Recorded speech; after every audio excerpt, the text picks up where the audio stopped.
भुसावळची सानवी आनंद सोनवणे हिने थायलंडमध्ये पार पडलेल्या 7व्या आंतरराष्ट्रीय रोलर रिले स्केटिंग स्पर्धेत भारताचं नाव उज्ज्वल केलं। 18 ते 20 जून 2025 या कालावधीत roller relay federation of India यांच्या वतीने थायलंडमध्ये झालेल्या स्पर्धेत भारतासह 6 देशांचे खेळाडू सहभागी झाले होते। सानवी ही पोद्दार इंटरनॅशनल स्कूल भुसावळ येथील इयत्ता 6वी मधील विद्यार्थिनी असून ती आंबेडकर नगर भुसावळ येथे राहते। तिने आपल्या वयोगटातील प्रतिस्पर्धी थायलंडच्या खेळाडूंना मागे टाकत 2 सुवर्ण आणि 3 रौप्य पदक पटकावली आहेत। तिच्या जबरदस्त कामगिरीमुळे भुसावळसह संपूर्ण महाराष्ट्राला अभिमान वाटतोय।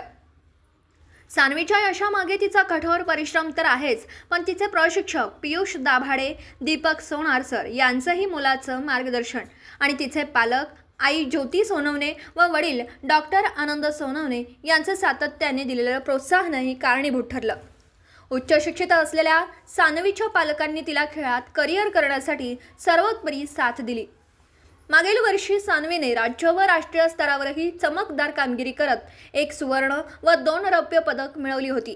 तिच्या या उल्लेखनीय यशासाठी महाराष्ट्राचे क्रीडा मंत्री दत्तात्रय बारणे, केंद्रीय सामाजिक न्याय राज्यमंत्री रामदास आठवले तसेच केंद्रीय सहकार व नागरी विमान वाहतूक राज्यमंत्री मुरलीधर मोहोळ यांनी तिला प्रशस्तीपत्र देऊन गौरवलं होतं। सानवीच्या या यशामुळे देशातील इतर युवक युवतींनाही प्रेरणा मिळत असून तिच्या पुढील वाटचालीसाठी सर्व स्तरातून शुभेच्छांचा वर्षाव होतोय।